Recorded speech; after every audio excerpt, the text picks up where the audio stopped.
बिस्मिल्लाहिर्रहमानिर्रहीम। मैं हूं शाहनवाज मंगी और उम्मीद करता हूं कि आप सब लोग खैरियत से होंगे। आज जिस टॉपिक के ऊपर हम लोग बात करने वाले हैं वो है फर्स्ट डिकेड ऑफ पाकिस्तान, जो कि 1947 से लेकर 57 के दरमियान तक आता है। ये वो टाइम पीरियड है जिस टाइम पीरियड के अंदर आज हम डिस्कस करेंगे कॉन्स्टिट्यूशनल डेवलपमेंट और पाकिस्तान के अंदर पॉलिटिकल डेवलपमेंट्स क्या रही। इस टाइम पीरियड के अंदर ख़ास तौर पर जो पाकिस्तान के अंदर अनसर्टनिटी हुई या पाकिस्तान के अंदर कॉन्स्टिट्यूशन मेकिंग के अंदर जो प्रॉब्लम्स पाकिस्तान के सामने आई, वो हम लोग जो है वो फेस करेंगे, आज देखेंगे, डिस्कस करेंगे। इसके साथ साथ हम लोग आज ये भी देखेंगे कि पाकिस्तान का जो ब्यूरोक्रेटिक एलीट है वो किस तरह से हमारी जो है वो डिसीजन मेकिंग जो है वो एक सेंस के अंदर जो है वो क्या होता है, शामिल होता है। इन तमाम चीज़ों को डिस्कस करने से पहले मैं ये चाहता हूँ कि हम लोगों को ये थोड़ा कॉन्सेप्ट क्लियर हो जाए कि पाकिस्तान की 1947 के अंदर जो जोग्राफ़ी थी या पाकिस्तान की जो लोकेशन थी वो किस तरह से थी।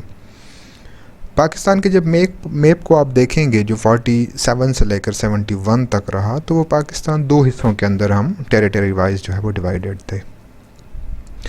एक को हम कहते हैं ईस्ट पाकिस्तान, दूसरे को हम कहते हैं वेस्ट पाकिस्तान। ईस्ट पाकिस्तान जो कि 71 के अंदर जाकर बांग्लादेश बना, उसकी जो कंप्लीट जो पॉलिटिकल स्ट्रक्चर या उसकी जो जोग्राफिकल स्ट्रक्चर जो थी वो वेस्ट पाकिस्तान से बिल्कुल ही डिफरेंट थी। एक तो ये कि वेस्ट पाकिस्तान जो था वो 4 हिस्सों के अंदर या 4 यूनिट के अंदर एडमिनिस्ट्रेटिव पॉइंट ऑफ व्यू से डिवाइडेड था, जबकि ईस्ट पाकिस्तान जो था वो एक ही यूनिट था। उनकी पॉपुलेशन जो थी वो हमसे ज़्यादा थी। उनके यहाँ मुकम्मल तौर पर जब आप देखते हैं तो हमें ये नज़र आता है कि उनकी जो पॉलिटिकल अवेयरनेस है वो वेस्ट पाकिस्तान के लोगों से ज़्यादा नज़र आती है। मिसाल के तौर पर प्लेसी की जंग से अगर आप स्टार्ट करते हैं और कंटिन्यू आप उसे लेकर आते हैं 47 तक, तो आपको मोस्ट इम्पॉर्टेंट और मेजर इवेंट्स ऐसे नज़र आते हैं जिसके अंदर बंगाल के लोग जो हैं वो शामिल किए गए हैं या बंगाल के लोग जो हैं वो शामिल हुए हैं। फॉर एग्ज़ाम्पल कि 1905 के अंदर जो है वो बंगाल की पार्टीशन होती है, उसके रिएक्शन के अंदर जो स्वदेशी मूवमेंट हली उसका हब भी यही लोग रहे। मुस्लिम लीग की जो क्रिएशन हुई वो भी यहीं पर होती है, या उसके बाद आगे चलकर जितनी भी मेजर डेवलपमेंट्स होती हैं वो ज़्यादातर यहाँ पर होती हैं। हमारे यहाँ वेस्ट पाकिस्तान के अंदर एज सच इतनी पॉलिटिकल अवेयरनेस नहीं थी जितनी कि ईस्ट पाकिस्तान के अंदर थी। वेस्ट पाकिस्तान को जिस चीज़ के अंदर एज थी वो क्या था, उसे हम कहते हैं मिलिट्री।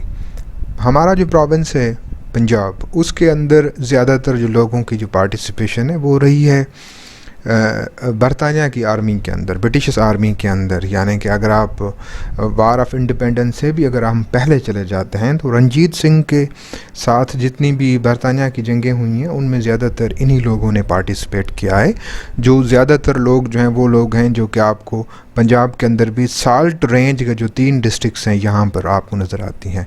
और आज भी अगर पाकिस्तान आर्मी के आप देखेंगे तो वहाँ पर ये 3 डिस्ट्रिक्ट्स ही होंगे जो आपको ज़्यादातर पाकिस्तान की आर्मी के अंदर मेजॉरिटी के अंदर नज़र आएंगे।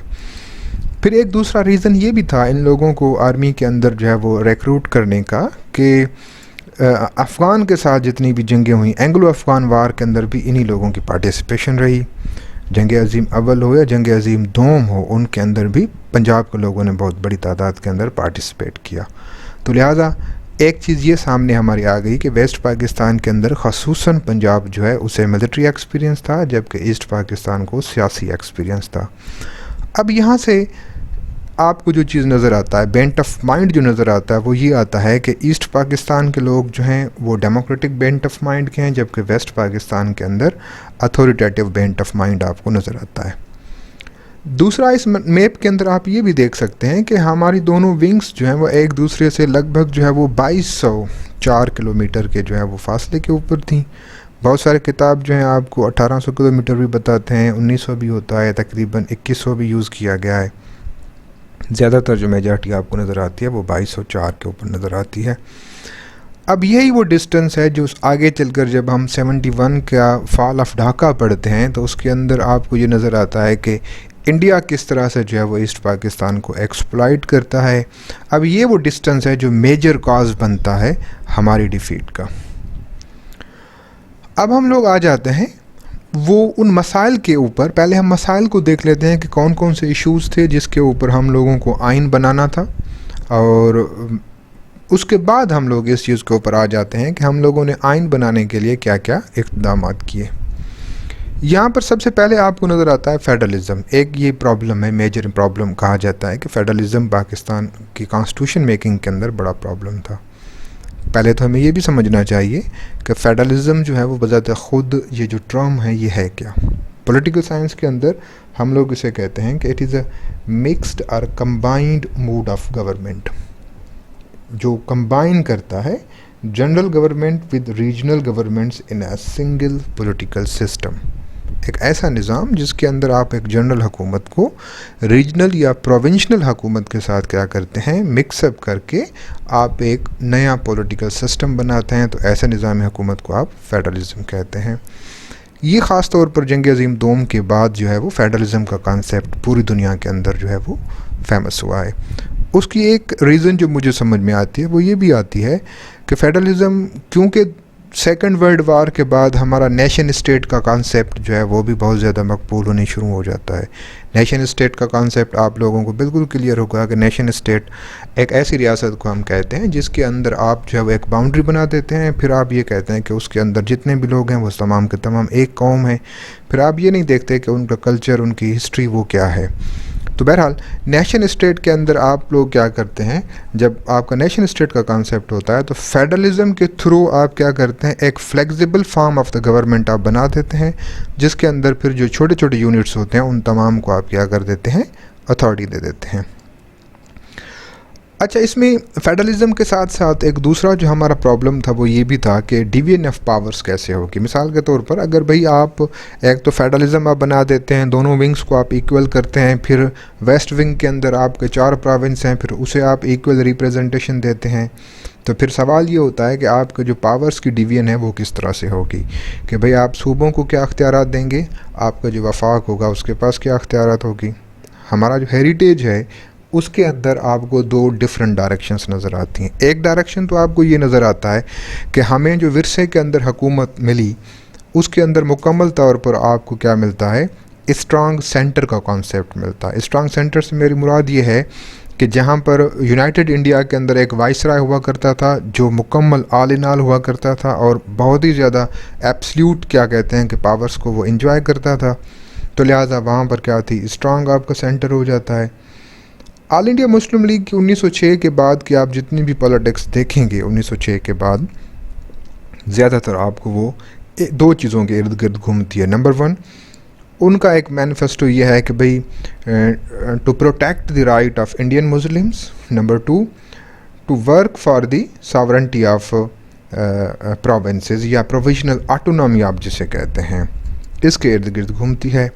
पंजाब के रिफॉर्म्स की बात मुस्लिम लीग करती है, NWFP के रिफॉर्म्स की बात मुस्लिम लीग करती है, सिंध को मुंबई से अलहदगी की बात जो है वो मुस्लिम लीग करती है।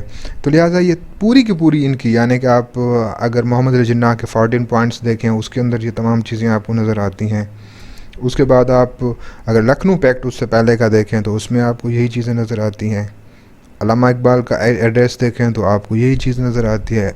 लाहौर रेजोल्यूशन एक रिटन प्रूफ है आपके सामने कि प्रोविंशनल ऑटोनॉमी के ऊपर ये लोग बात करते हैं।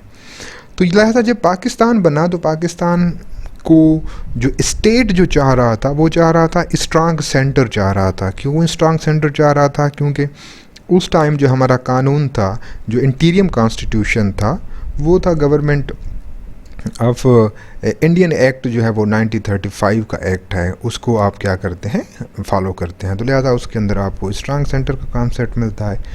जबकि आपके जितने भी पॉलिटिकल फिगर्स थे इंक्लूडिंग ईस्ट पाकिस्तान, वो तमाम के तमाम आपके क्या चाह रहे थे, सूबाई खुद मुख्तारी चाह रहे थे। तो लिहाजा यहाँ पर एक क्या हुआ, एक कन्फ्लिक्ट क्रिएट हुआ। दूसरा हमारा मसला ये भी रहा कि रिप्रेजेंटेशन किस तरह से होगी, कि भाई लोग, अगर आप मिसाल के तौर पर आप फेडरल गवर्नमेंट भी बना लेते हैं, डिवीजन ऑफ पावर्स के ऊपर भी आप ओवरकम कर लेते हैं, तो आप वफाक के अंदर रिप्रेजेंटेशन आया कि वो बराबरी की बुनियाद के ऊपर देंगे या वो आप क्या देंगे, आदमशुमारी के बुनियाद के ऊपर देंगे। अगर आप पॉपुलेशन के बेसिस के ऊपर देंगे तो ऑब्वियसली फिर वहाँ पर ईस्ट पाकिस्तान जो है वो क्या करता है, आपको लीड करता है, क्योंकि उनकी पॉपुलेशन हमसे ज़्यादा है। तो लिहाजा यहाँ पर जब आप जाते हैं तो यहाँ पर जो पंजाब है उसको क्या करता है, बंगाल जो है वो लीड करता है। तो लिहाजा ये भी एक बहुत बड़ा एक आपके सामने कंट्रोवर्सी आती है। दूसरा जो मेजर इशू है वो आपका है नेशनल लैंग्वेज का, कि आपकी कौमी ज़बान जो है वो क्या होगी। इस इशू के साथ, यानी कि ये इशू मोस्टली मेरे ख्याल में 48 के अंदर स्टार्ट होता है, जब मोहम्मद अली जिन्ना ने खुलेआम कह दिया कि भाई Urdu will be the national language of Pakistan. उसके बाद एक तहरीक जो है वो जन्म लेती है, जो मुकम्मल तौर पर प्रैक्टिकली जो है वो फरवरी 52 के बाद लॉन्च की जाती है। अब ये तहरीक से पहले अगर आप देखेंगे कि उस ज़माने के अंदर, या पहले हम प्रेजेंट देख लेते हैं कि इस टाइम 2020 के अंदर हमारी सबसे ज़्यादा जो मेजॉरिटी ऑफ द पॉपुलेशन है वो पंजाबी स्पीकिंग है। लगभग जो है वो 44% या 45% लोग जो हैं पाकिस्तान की टोटल पॉपुलेशन जो है वो पंजाबी स्पीकिंग है। और उस पंजाबी ज़बान के साथ हम लोगों ने हशर ये किया है कि उसकी आज तक अल्फ़ाबेट भी हमसे नहीं बनाई गई। इतना लिटरेचर, रिच लिटरेचर की जो है वो ज़बान है, वो उसे जो है मजबूरन उर्दू का जो है वो सहारा लेना पड़ता है। दूसरे नंबर पर जो आपके पास मेजॉरिटी जो आपकी है वो सिंधी स्पीकिंग है, तकरीबन 14 या 15% लोग जो हैं वो सिंधी स्पीकिंग हैं, फिर पश्तो स्पीकिंग हैं, और उसके बाद आपकी आती है उर्दू स्पीकिंग। आज भी चौथे नंबर पर तकरीबन 7 या 8% लोग जो हैं वो उर्दू स्पीकिंग है। तो लिहाजा आज भी उर्दू जो है वो पाकिस्तान के अंदर एक माइनॉरिटी की हैसियत के तौर पर तस्लीम की जाती है। तो लिहाजा उस टाइम बंगाली जो है 51% उनकी पॉपुलेशन थी। तो ऑब्वियसली बंगाली लोगों के लिए उर्दू को जो है वह एक कौमी ज़बान का एक एक्सेप्ट करना उनके लिए एक बहुत बड़ा इशू था, कि बंगाली ज़बान एक ऐसी ज़बान जिसके अदब के अंदर जो है वो एशिया का पहला नोबेल प्राइज़ जो है वो लोग ले चुके थे। तो उस ऐसी ज़बान को आप एक कोने में लगा कर वहाँ पर उर्दू को आप अगर नेशनल लैंग्वेज करते हैं तो उसका एक ऑब्वियस रिएक्शन था जो आप लोगों ने देखा। दूसरा, उर्दू ज़बान की अगर आप हिस्ट्री देखेंगे तो उर्दू ज़बान हमेशा शहर की ज़बान रही है। उर्दू कभी भी देहात के अंदर नहीं पहुंचा सकी ख़ुद को। जब से उर्दू का वजूद हुआ है, उर्दू हमेशा या तो दारुल हुकूमत के इर्द गिर्द घूमी है या शहर के बाज़ारों के अंदर आपको नज़र आती है। देहातों के चौराहों के अंदर आपको उर्दू नज़र नहीं आती। फिर उर्दू की एक बड़ी खूबसूरती मुझे जो नज़र आती है वो ये भी है कि उर्दू हालांकि माइनॉरिटी की ही ज़बान रही है, लेकिन उसके बावजूद जो मेजॉरिटी की ज़बान है उसे क्या करती है, ये यानी कि ओवरशेड कर लेती है हर मरतबा। मिसाल के तौर पर 1867 के अंदर उर्दू हिंदी कंट्रोवर्सी होती है, तो हिंदी उस ज़माने के अंदर जो है वो उर्दू की कंपेरिजन मेजॉरिटी लोग थे। फिर उसके बाद आप देखें कि भाई बंगाली के साथ इनकी कंट्रोवर्सी हुई, उर्दू बंगाली कंट्रोवर्सी पाकिस्तान बनने के बाद यहाँ पर उर्दू एज विक्टोरियस के तौर पर आई। कुछ हद तक 72 के बाद सिंधी उर्दू कंट्रोवर्सी आपको नज़र आती है, यहाँ पर ये आपको विक्टोरियस के तौर पर नज़र आती है। तो बहरहाल ये एक इशू था पाकिस्तान की ज़बान का जो मुसलसल आज तक ये कंटिन्यू ही है कि आपकी उर्दू ज़बान कैसे होगी। आज भी आप देखेंगे कि बहुत सारी जो है वो resolution national assembly of Pakistan के अंदर आते हैं regarding the national language of Pakistan. दूसरा जो हमारा मसला था वो है पार्लियामेंट या presidential form of the government का। भाई आप जो है वो या तो पार्लियामेंट्री की तरफ जाएं या तो प्रेसिडेंशियल फॉर्म ऑफ। उस टाइम बहुत सारे लोग ऐसे भी थे जो ये चाहते थे कि मुल्क जो है वो क्या होना चाहिए, वो presidential form of the government के अंदर होना चाहिए। आपने देखा कि हमारा पहला आइन पार्लियामेंट्रिक हो गया, दूसरा हमारा आइन फिर जो है वो प्रेसिडेंशियल फॉर्म की तरफ हम चले गए, फिर जो है वो 73 के अंदर हम फिर पार्लियामेंट्री की तरफ लौट कर आए। कुछ टाइम पहले पाकिस्तान की जो है वो इलेक्ट्रॉनिक मीडिया के अंदर ये बहस फिर एक आपको लीडिंग तौर पर नज़र आई कि भाई पाकिस्तान जो है वो एक presidential form of the government की तरफ जो है वो पाकिस्तान जा रहा है। तो लिहाजा ये डिबेट आज तक हम क्लियर नहीं कर पाए। दूसरा आपको इशू मेरे ख्याल में ये भी आज तक वैसे के वैसा ही रहा कि पाकिस्तान आया कि एक इस्लामिक स्टेट होनी चाहिए या पाकिस्तान एक सेकुलर स्टेट होनी चाहिए। अब हम उन चीज़ों के ऊपर आते हैं कि पाकिस्तान के उस टाइम के जितने भी स्टेक होल्डर थे उन लोगों ने कौन कौन से काम किए आइन बनाने के लिए। पहले तो हमें ये भी समझना चाहिए कि जब पाकिस्तान 47 के अंदर बना तब पाकिस्तान का कौन सा कानून था या किस कानून के तहत बना। यूनाइटेड इंडिया का आखिरी जो एक्ट था उसे हम कहते हैं गवर्नमेंट ऑफ इंडिया एक्ट 1935।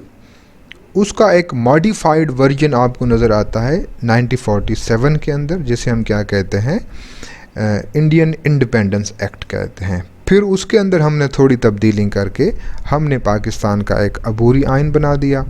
इस अबूरी आइन के तहत पाकिस्तान के अंदर जो है वो एक कॉन्स्टिट्यूएंट असेंबली का वजूद हुआ। अब ये जो कॉन्स्टिट्यूएंट असेंबली है, पहले तो मैं ये चाहता हूँ कि हमें इस टर्म के ऊपर भी एक क्लियरेंस होनी चाहिए कि कॉन्स्टिट्यूएंट असेंबली क्या होती है और लेजिस्लेटिव असेंबली क्या होती है। कॉन्स्टिट्यूएंट असेंबली वो चीज़ होती है जो बजाते खुद कॉन्स्टिट्यूशन मेकिंग बॉडी कहलाती है, जबकि लेजिस्लेटिव असेंबली वो होती है जो एक कॉन्स्टिट्यूशन के अंडर में काम करती है, यानी कि ये क्या होती है, सबऑर्डिनेट टू द कॉन्स्टिट्यूशन होती है, जबकि कॉन्स्टिट्यूएंट असेंबली जो होती है वो कॉन्स्टिट्यूशन के सबऑर्डिनेट नहीं होती। मिसाल के तौर पर आज की जो हमारी असेंबली है वो लेजिस्लेटिव असेंबली कहलाएगी। क्यों कहलाएगी? क्योंकि 1973 का जो आइन है उसके अंडर में रहकर असेंबली ने क्या करना है, काम करना है। तो लिहाजा ये जो है कॉन्स्टिट्यूशन की क्या है, सबऑर्डिनेट है, तो लिहाजा ये क्या होगी, लेजिस्लेटिव असेंबली ही होगी। तो हमारी कॉन्स्टिट्यूएंट असेंबली की पहली मीटिंग कराची के अंदर की गई 11 अगस्त 1947 के अंदर ये हुई। 69 लोगों के ऊपर ये मुश्तमिल थी, जिसमें से 2 ख़वातीन थी। बाद में इसका तादाद जब 79 किया गया, जब कुछ जो है वो ख़ुद मुख्तार रियासतों ने पाकिस्तान को ज्वाइन किया। अब इस असेंबली ने जो है एक मुतफ़िका तौर पर एक रेजोल्यूशन पास किया। वो रेजोल्यूशन जो है वो लियाकत अली ख़ान, जो उस ज़माने के हमारे पहले वज़ीर आज़म थे, उसने जमा करवाया था। 12 मार्च 1949 को जो है वो एक रेजोल्यूशन पास हुआ। इस रेजोल्यूशन को हम आम तौर पर जानते हैं ऑब्जेक्टिव रेजोल्यूशन या करारदाद मकासद जिसे कहते हैं।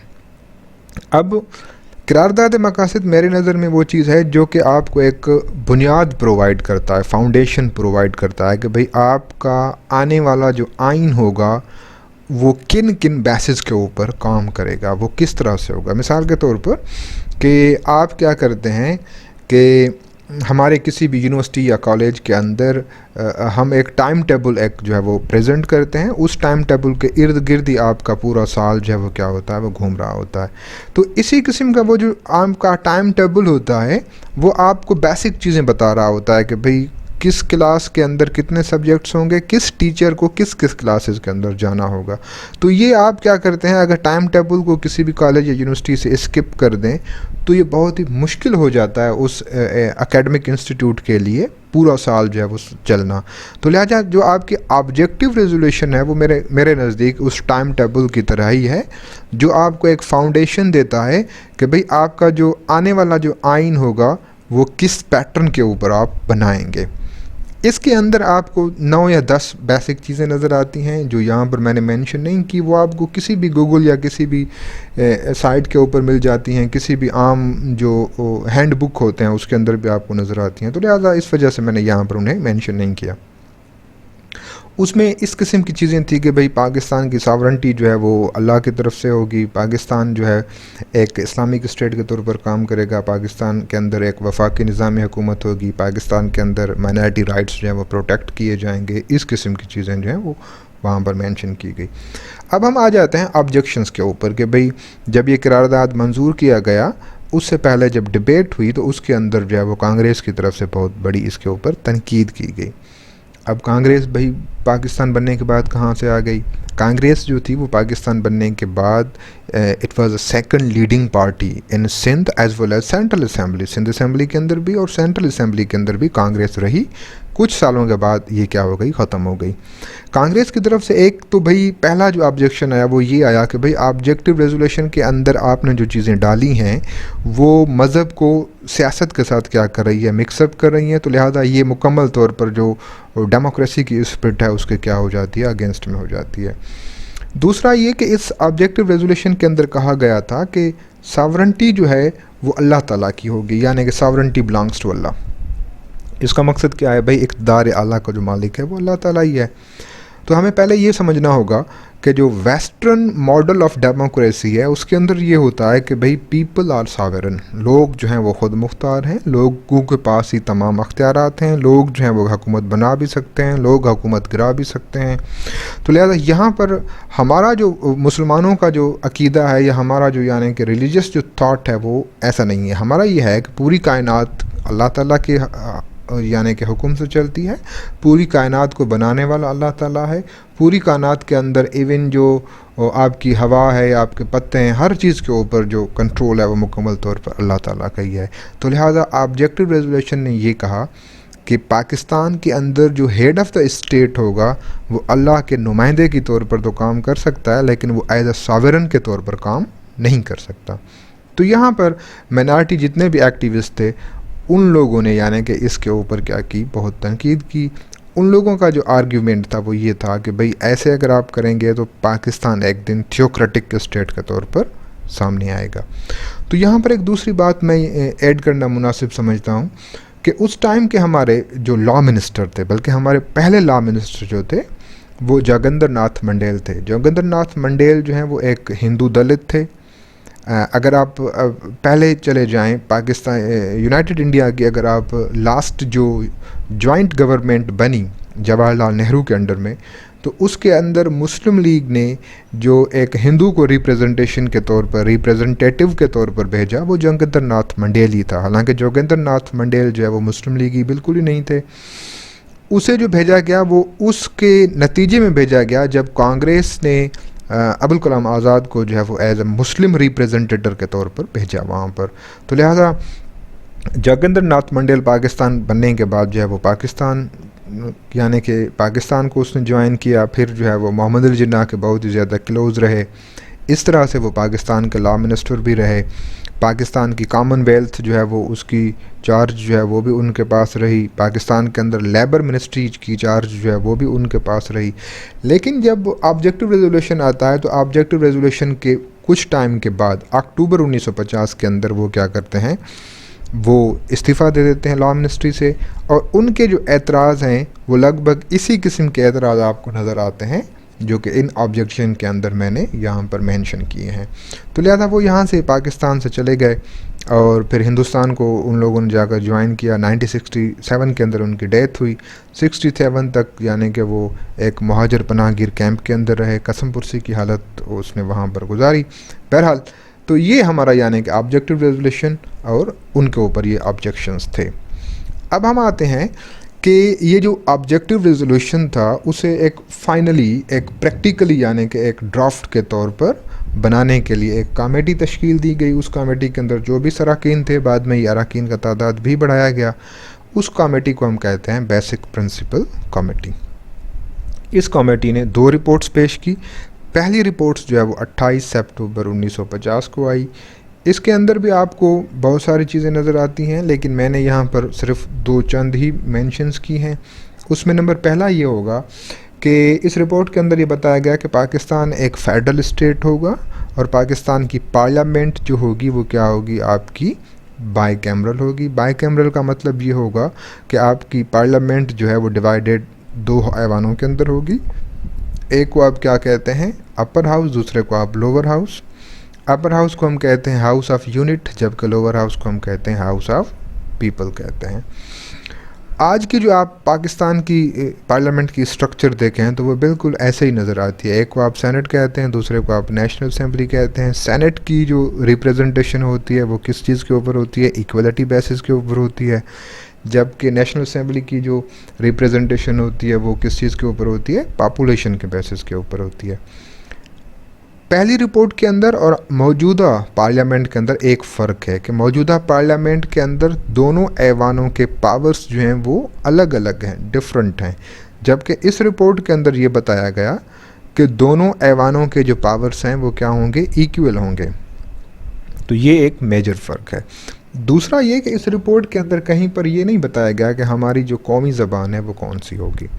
तो लिहाजा जब ये रिपोर्ट पेश की गई असेंबली के अंदर, इसके ऊपर बहुत बड़ा एतराज़ किया गया। एतराज़ जो है वो 2 हलकों की तरफ से किया गया।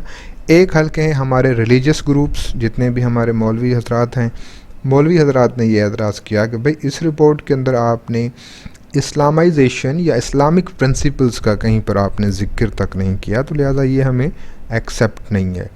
दूसरा जो इसके ऊपर एतराज़ किया गया वो ऑब्वियसली बंगाल की तरफ से किया गया। बंगाल का एतराज़ ये था कि भाई जब आप इक्वलिटी की बात करते हैं तो वहाँ पर क्योंकि उनकी मेजॉरिटी है, उनकी पॉपुलेशन के अंदर मेजॉरिटी है, तो लिहाजा वहाँ पर उनकी मेजॉरिटी जो है वो एक माइनॉरिटी के अंदर कन्वर्ट होती है, तो लिहाजा उन लोगों ने भी इसे एक्सेप्ट नहीं किया।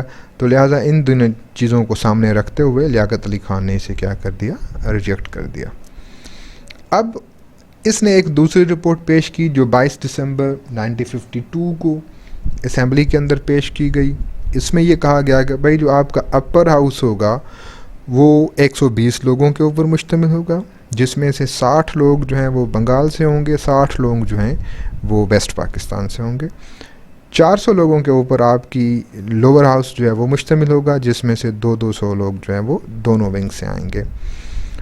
उसके साथ साथ यहाँ पर यह भी बताया गया कि भाई आप जो है वो हम क्या करेंगे, एक एडवाइज़री बोर्ड बनाएंगे। उस एडवाइज़री बोर्ड के अंदर 5 उलमा होंगे मुख्तलिफ़ फ़िक़े से ताल्लुक़ रखने वाले।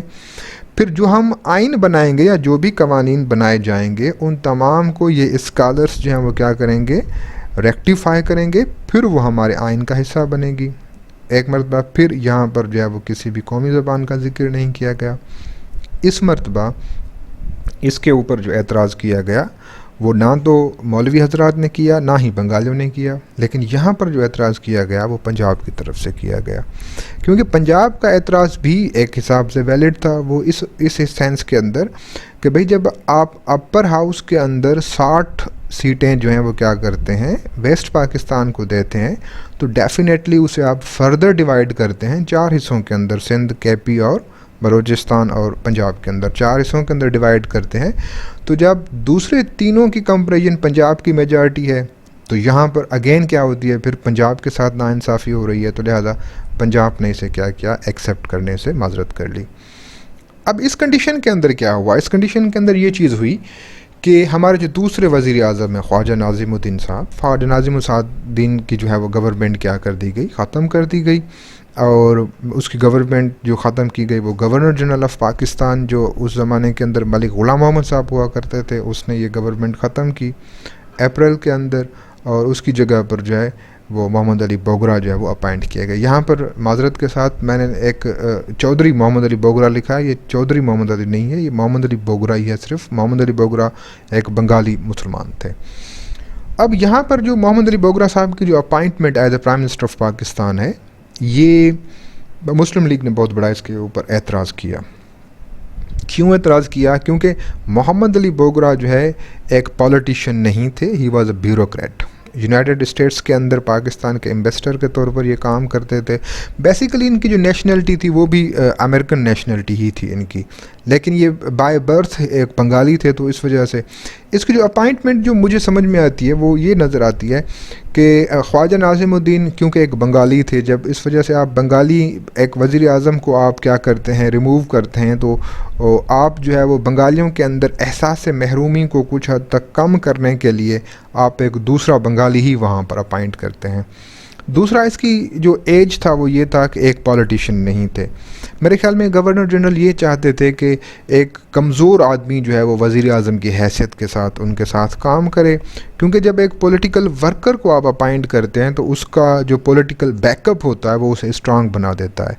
तो लिहाजा जब आप किसी भी ब्यूरोक्रेट को, चाहे वो सिविल का हो या मिलिट्री का हो, उसका पॉलिटिकली बैकअप नहीं होता, तो लिहाजा वो आपके सामने क्या आता है, एज ए वीक कैंडिडेट के तौर पर आता है। तो ये यानी कि एक मेरे ख्याल में गवर्नर जनरल साहब को जो है वो ये चीज़ें इसकी सूट लगी, तो इस वजह से उसे जो है वो अपॉइंट किया गया। अब इसकी जो अपॉइंटमेंट के जो जवाज़ पैदा किए गए वो ये किए गए कि भाई एक तो ज़बान के ऊपर जो है वो तसादुम जो है वो हो रहे हैं बंगाल के अंदर, अहमदी फ़िरके के ऊपर जो है वो तसादुम वो भी पंजाब के अंदर हो रहा था, ख़ास तौर पर लाहौर के अंदर। दूसरा जो है वो फूड क्राइसिस जो है वो उसने भी जन्म ले लिया था पाकिस्तान के अंदर। तो इन तीनों चीज़ों को सामने रखते हुए ख्वाजा नाज़िमुद्दीन की जो गवर्नमेंट है उसे ख़त्म कर दिया गया। आमदनी रियोट्स की जो इशू है इसकी, जब आप जुडिशल आप केस की जो जितनी भी वर्डिक्ट है वो अगर आप देखेंगे तो आपको ये जानकर हैरानगी होगी कि लाहौर हाई कोर्ट का जो डिसीशन है उसके अंदर कोर्ट खुद ये बात करती है कि पंजाब गवर्नमेंट ने डेलिब्रेटली जो है ये इशू जो है वो क्या किया है, हाईलाइट किया है। उसके अंदर बिल्कुल आपको किसी भी गूगल की साइट के अंदर ये मिल जाती है। तो लिहाजा यहाँ पर हमें एक चीज़ ये नज़र आती है कि हम जो है वो कम्युनल किस्म के रियोट्स जो हैं वो अपनी सियासी गेन के लिए हम जो है वो आज नहीं इस्तेमाल कर रहे, ये भी हम स्टार्टिंग के अंदर ही सीख कर आए हुए हैं। तो लिहाजा इसे हाईलाइट करने की जो मेन यानी कि जो दौलताना गवर्नमेंट की जो थी पंजाब गवर्नमेंट की, वो इस वजह से भी हो सकती है कि ख्वाजा नाज़िमुद्दीन को किस तरह से डीमोरलाइज़ किया जाए और उसे किस तरह से हुकूमत से ख़त्म किया जाए। तो लिहाजा उसके अंदर वो लोग जो है वो बहुत ज़्यादा सक्सेसफुल जाते हैं। अब मोहम्मद अली बोगरा साहब आ जाते हैं। मोहम्मद अली बोगरा भी समझ जाते हैं कि पाकिस्तान का मसला आइनी है, तो लिहाजा वो भी एक आइन बनाने की कोशिश करते हैं जिसके ऊपर एक फार्मूला देते हैं जिसे हम बोगरा फार्मूला कहते हैं। अक्टूबर 53 के अंदर ये आया। उसने भी सिंपल ये बताया कि भाई आप वफा की तरफ जाएं, आपका जो अपर हाउस होगा और लोअर हाउस उसका हल उसने बड़ा खूबसूरत निकाला मेरे ख्याल में। उसने ये निकाला कि भाई अपर हाउस के अंदर टोटल 50 लोग होंगे, क्योंकि हमारे 5 सूबे हैं तो हर सूबे में से 10 लोग आप मुंतखब कर देते हैं। और आपका जो लोअर हाउस है, लोअर हाउस में से आप जो बंगाल से सिलेक्ट करते हैं 165 करते हैं, वेस्ट से आप करते हैं 135 करते हैं। अच्छा, फिर यहाँ पर जो चीज़ बहुत बैलेंस्ड है वो ये है कि भाई जब भी आप जॉइंट सेशन करेंगे तो उसमें जो इनका नंबर ऑफ़ द रिप्रेजेंटेटिव्स होगा वो क्या होगा, इक्वल आगे बन जाता है, 173 बनता है दोनों का। तो लिहाजा यहाँ पर किसी भी विंग के साथ नाइंसाफ़ी करने की कोई जवाज़ नहीं है, क्योंकि किसी को मेजॉरिटी है ही नहीं, किसी को माइनॉरिटी नहीं है, दोनों इक्वल बेसिस के ऊपर हैं। दूसरा इसने जो हल दिया वो ये दिया कि भाई आप ज़बान के ऊपर जब बात करते हैं तो आप बंगाली को भी नेशनल लैंग्वेज बना दें, उर्दू को भी आप नेशनल लैंग्वेज बना दें। तो लिहाजा जब हमारा पहला आइन बना 56 के अंदर तो उसमें ये दोनों ज़बानें जो हैं वो पाकिस्तान की कौमी ज़बानें हुई। इससे पहले कि ये मुकम्मल तौर पर इम्प्लीमेंट हो या इसके ऊपर एक प्रैक्टिकल काम हो, बोगरा साहब की गवर्नमेंट को भी ख़त्म किया जाता है गवर्नर जनरल ग़ुलाम मोहम्मद की तरफ से। ग़ुलाम मोहम्मद ने इसे भाई क्यों ख़त्म किया, उसका जो जवाब दिया जाता है वो ये दिया जाता है कि बोगरा साहब जो है वो सेक्शन 92A जो गवर्नमेंट ऑफ इंडिया एक्ट के अंदर दिया गया था उसे ख़त्म करना चाहते थे। अब सेक्शन 92A क्या है? सेक्शन 92A आज आप यूँ समझ ले कि भाई पाकिस्तान के 73 कॉन्स्टिट्यूशन के अंदर जिस तरह से 58(2)B के अंदर पावर्स हैं, इसी किस्म का कुछ पावर जो है वो 92A के अंदर दिए गए थे। उसके अंदर ज़्यादा जो आपको नोटोरियस नज़र आती है वो ये नज़र आती है कि भाई गवर्नर जनरल को ये अख्तियार हैं कि वो किसी भी कैबिनेट को, किसी भी सूबाई हुकूमत को क्या कर सकते हैं, डिज़ोल्व कर सकते हैं। तो मलिक साहब को जब ये पता हुआ, ये इल्म हुआ कि भाई वज़ीर आज़म पाकिस्तान जो है वो इस किस्म की कुछ अमेंडमेंट या तरामीम जो है वो सोच रहे हैं, तो लिहाजा उसने जो है वो अक्टूबर 54 के अंदर ये गवर्नमेंट डिज़ोल्व कर दी। डिज़ोल्व करने के बाद एक नई कंट्रोवर्सी ने जन्म लिया। वो कंट्रोवर्सी ये हुई कि भाई स्पीकर ऑफ द असेंबली जो है मौलवी तमीज़ुद्दीन साहब ने सिंध हाई कोर्ट के अंदर जो है वो एक जो है वो पिटिशन दे दी और उसके ऊपर एक केस की हियरिंग हुई, जिसके अंदर सिंध हाई कोर्ट ने जो मैंने आपको स्टार्टिंग के अंदर बताया था कि भाई कॉन्स्टिट्यूएंट असेंबली और लेजिस्लेटिव असेंबली के अंदर क्या फ़र्क है, तो सिंध हाई कोर्ट ने ये कहा कि भाई ये जो असेंबली आपने डिज़ोल्व की है ये बेसिकली कॉन्स्टिट्यूएंट असेंबली है, तो लिहाजा ये किसी भी कानून के अंडर में नहीं आती। तो उसके बेसिस के ऊपर जो है वो गवर्नर जनरल का काम जो है वो इलीगल करार दिया गया। लेकिन गवर्नर जनरल जो है वो फेडरल कोर्ट के अंदर चले गए। फेडरल कोर्ट ने वही फ़ैसला दिया जो गवर्नर जनरल चाहते थे, यानी कि उसने इसके काम को इंडोज़ किया। यहाँ से हमारी जो जुडिशरी का काम है वो आपके सामने ये आता है कि जुडिशरी एक प्रॉक्सी के तौर पर ख़ुद को पेश करती है, जो कि आज तक कंटिन्यू है। आप देखें कि भाई जब अयूब ख़ान की गवर्नमेंट आई तो उसे भी जुडिशरी ने कहा कि भाई ये एक रिवोल्यूशन का नाम दिया गया कि भाई एक इनकलाब है। फिर जब ज़ियाउल हक साहब आए तो उसे भी यानी कि जो है वो क्या कहते हैं कि टाइम की ज़रूरत है, ये यानी कि इस किस्म के अल्फाज जो है वो इस्तेमाल किए गए। मुशर्रफ साहब आए तो उसे भी जुडिशरी ने कहा कि भाई ठीक है, तुम भी सही कर रहे हो। तो लिहाजा पाकिस्तान के अंदर जो अदलिया के ऊपर जो एक सवालिया निशान है, वो यहीं से ही आपका क्या होता है, एक स्टार्ट होता है। अब ये तो गवर्नमेंट चली गई, दूसरी गवर्नमेंट बनाई गई। दूसरी गवर्नमेंट के लिए कन्वेंशन एक बुलाया गया गवर्नर जनरल हाउस के अंदर कराची के अंदर 10 मई को 55 को। उसके अंदर जो है वो पाकिस्तान के नए वज़ीर आज़म मुंतखब किए गए, जिसे हम कहते हैं चौधरी मोहम्मद अली। चौधरी मोहम्मद अली जो है वो बताते ख़ुद वो भी एक ब्यूरोक्रेट ही थे, और जो उन्हें अपॉइंट कर रहा था गवर्नर जनरल वो भी एक ब्यूरोक्रेट ही था। तो लिहाजा यहाँ पर पूरी की पूरी सिचुएशन आपको नज़र आती है कि ब्यूरोक्रेट ही हैं यहाँ पर। अच्छा, 55 से आपको एक दूसरी चेंज ये भी नज़र आती है कि गवर्नर जनरल ग़ुलाम मोहम्मद साहब जो थे वो ख़ुद मतलब आखिरी दिनों के अंदर एक पैरालाइज्ड किस्म के आदमी थे।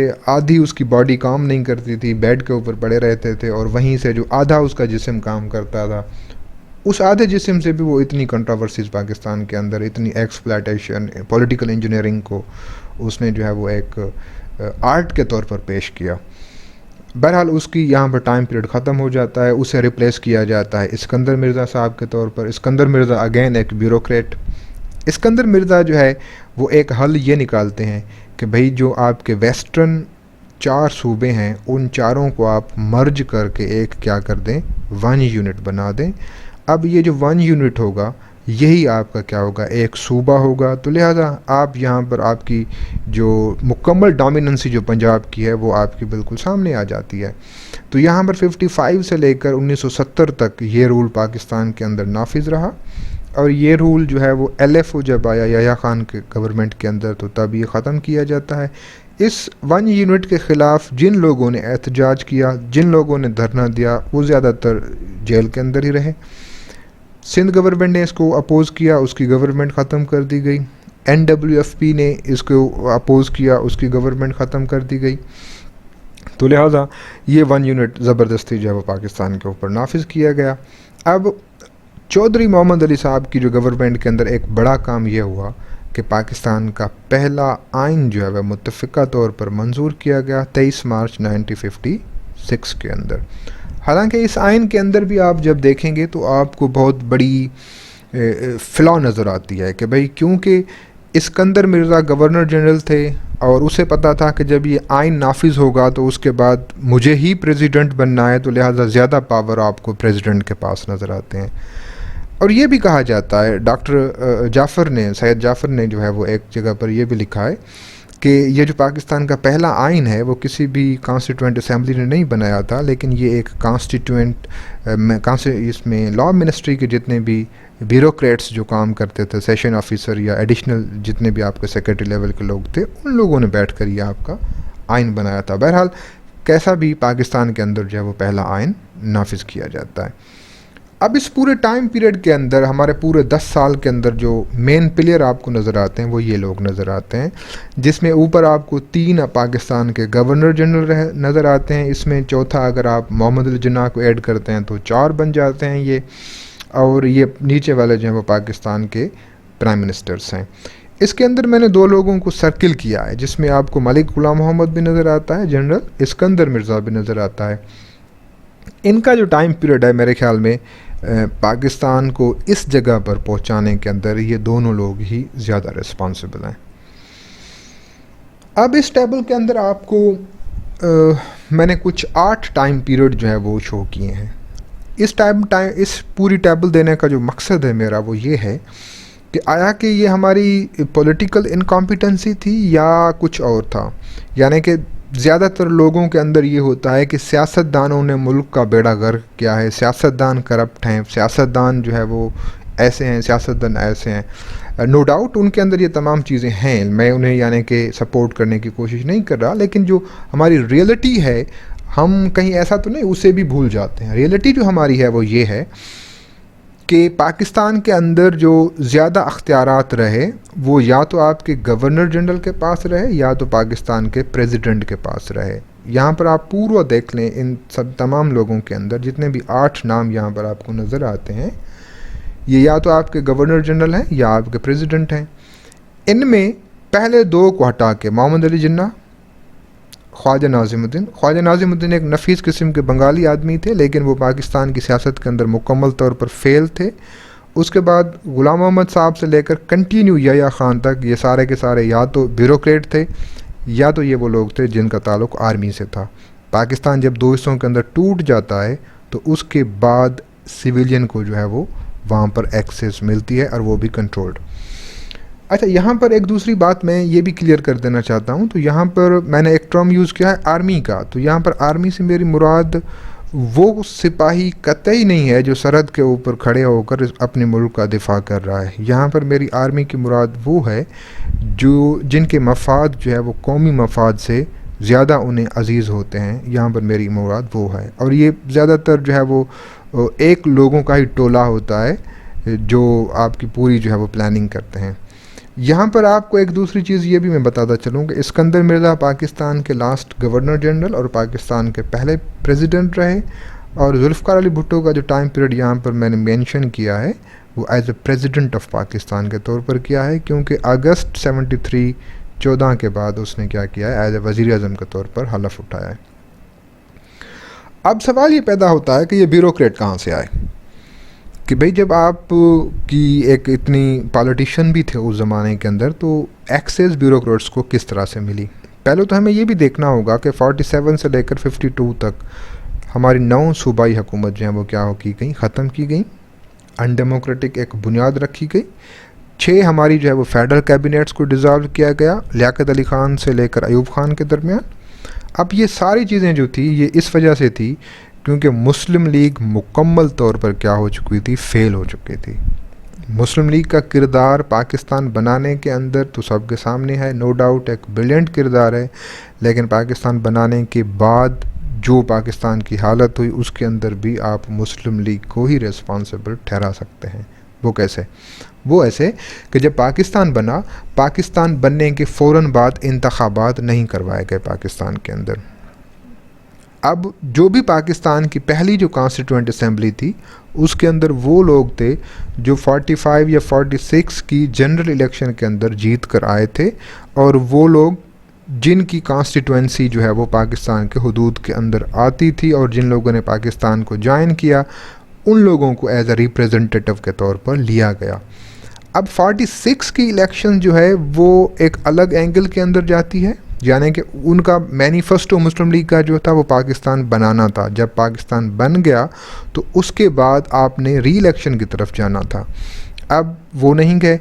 अब हुआ क्या कि 46 के अंदर जो आपके रिप्रेजेंटेटिव थे उनकी अगर आप डेमोग्राफिक देखें या इकोनॉमिक सोशो इकोनॉमिक स्ट्रक्चर देखें आप उनकी, तो आपको ये पता होगा कि वो ज़्यादातर आपकी लैंड ओनिंग क्लास थी, वो ज़्यादातर आपके क्या कहते हैं नवाब थे, वो ज़्यादातर चौधरी थे, वो ज़्यादातर वडेरा थे, वो ज़्यादातर सरदार थे, जो कि आज तक कंटिन्यू है।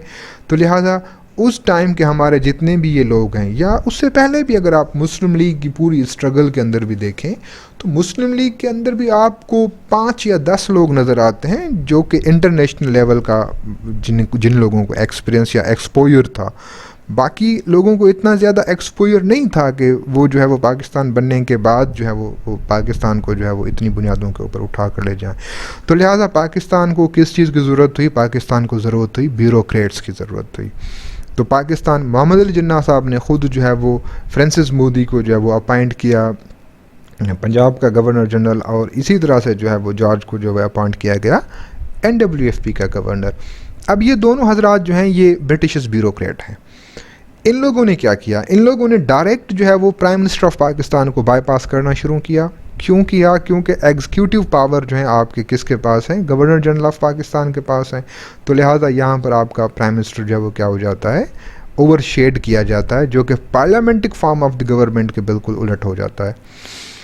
फिर इसी टाइम पीरियड के अंदर आप एक दूसरी चीज़ ये भी देखें कि हिंदुस्तान के अंदर जो ICS ऑफिसर थे उनका टोटल तादाद 1157 था, जिनमें से 608 लोग जो हैं वो ब्रिटिशर्स थे, 448 जो है वो हिंदू थे, 101 टोटल तादाद था मुसलमानों का। उनमें से 83 लोग जो हैं वो कहाँ पर आते हैं? पाकिस्तान ज्वाइन करते हैं। अब इन 83 लोग में से आपको कोई भी ऐसा आदमी नज़र नहीं आता जिसने सेक्रेटरी लेवल या चीफ सेक्रेटरी लेवल के अंदर वाइसरॉय के साथ काम किया हो, यानी कि इन लोगों को वो भी एक्सपीरियंस नहीं है। अब क्या हुआ, अब ये हुआ कि भाई आपने जितने भी डिप्टी सेक्रेटरीज, एडिशनल सेक्रेटरीज 83 थे, उन सभी को आपने ऑप्ट किया। ऑप्ट करने के बाद उन्हें आपने क्या किया, प्रोमोट किया to the level of secretary और चीफ सेक्रेटरी लेवल के ऊपर, जहाँ से हिंदू और अंग्रेज़ चले गए। अब इन लोगों को तो कोई एक्सपीरियंस था नहीं वाइसरॉय के साथ काम करने का। फिर उन लोगों ने खुद को मजबूत करने के लिए उन तमाम एलीट आपके पॉलिटिशियंस को क्या किया, अकाउंटेबिलिटी के नाम के ऊपर, जिस तरह से आजकल हमारे पास बहुत सारे ऐसे इंस्टीट्यूट बनाए गए हैं जो अकाउंटेबिलिटी के नाम के ऊपर पॉलिटिकल इंजीनियरिंग के लिए काम करते हैं, तो लियाकत अली ख़ान का पूरा टाइम पीरियड आपको इस तरह से नज़र आता है कि भाई मिसाल के तौर पर परोडा के नाम से एक रेगुलेशन बताई गई कि भाई उसके अंदर जितने भी आपके पब्लिक रिप्रेजेंटेटिव, जितने भी आपके लोग हैं, उन तमाम को आप करप्ट भी कर सकते हैं, उन्हें आप कुछ भी करने के बाद आप उन्हें क्या करते हैं, हटा देते हैं। फिर उस टाइम पीरियड के अंदर एक ये भी बात सामने आती है कि जो भी आदमी मुस्लिम लीग की पॉलिसी के साथ इख्तलाफ करता है उसे आप गद्दार डिक्लेयर कर देते हैं। उसे आप ये कहते हैं कि मुस्लिम लीग का इख्तलाफ का मतलब है रियासत पाकिस्तान के साथ इख्तलाफ। अब वहाँ से ये रिवायत हमारी स्टार्ट होती है जो कि आज तक कंटिन्यू है। बहरहाल इस्कंदर मिर्ज़ा का टाइम पीरियड जो है उसके अंदर जो हमारी रही सही मुस्लिम लीग थी उसे भी ख़त्म कर दिया गया। रातों रात एक सियासी जमात वजूद में आई जिसे आप रिपब्लिकन पार्टी कहते हैं। लाहौर के अंदर ये एक रात के अंदर बनाई गई पार्टी। फिर हमारी जो आप यूँ समझ लीजिए कि एक आदमी अगर कराची के अंदर बैठा है तो वो मुस्लिम लीग ही है, अगर वो लाहौर के अंदर पहुंच जाता है तो वो रिपब्लिकन पार्टी का मेंबर बन जाता है। तो इस तरह से आपकी वो तमाम लोग, कंट्रोल्ड लोग जो हैं वो रिपब्लिकन पार्टी के अंदर आ जाते हैं। फिर भी जब इस्कंदर मिर्ज़ा साहब को ये महसूस हुआ कि अगर जनरल इलेक्शंस हुए 56 के तहत तो मेरा जीतना जो है वो मुश्किल हो जाता है। फिर उसके एक नया प्लान उसके सामने आ जाता है, वो ये कि 7 अक्टूबर को वो सूबाई और वफाकी असम्बलियों को क्या कर देता है, ख़त्म कर देता है। इस तरह से वो पाकिस्तान के अंदर पहली मार्शल लगाई जाती है।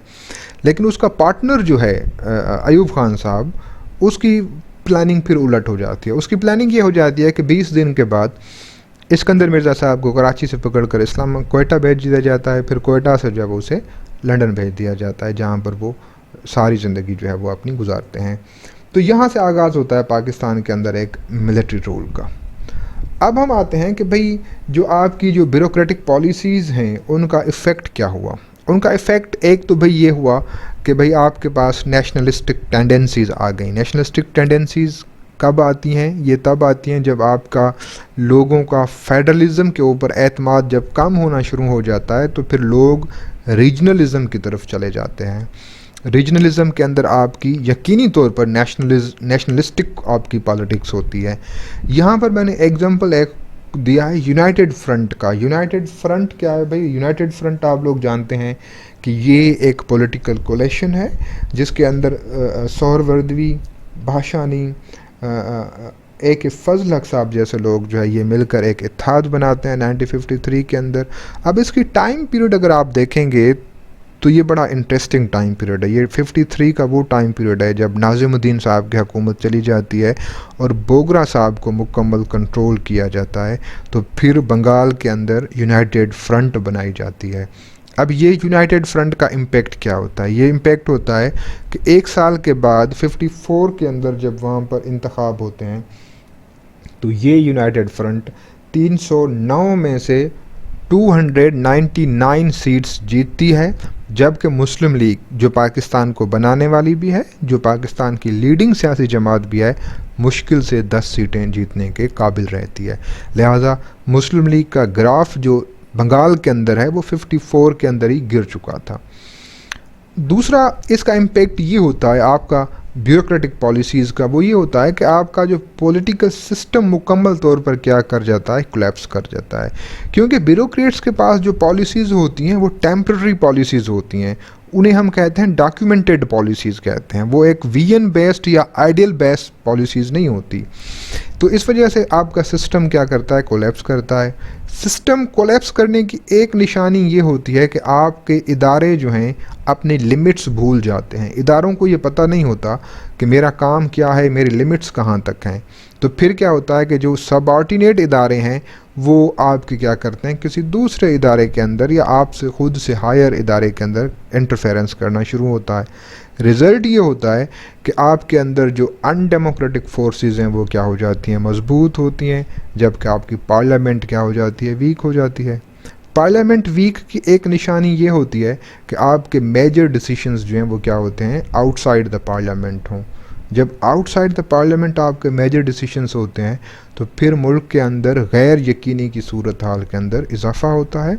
उसका रिज़ल्ट ये होता है कि आपके पास ना कोई फॉरेन इन्वेस्टर इन्वेस्ट करने के लिए आता है, ना कोई दूसरी कौम आपके ऊपर एतमाद करती है, तो इसका आपकी सोशल लाइफ के ऊपर, आपकी पॉलिटिकल लाइफ के ऊपर नेगेटिव असर होता है।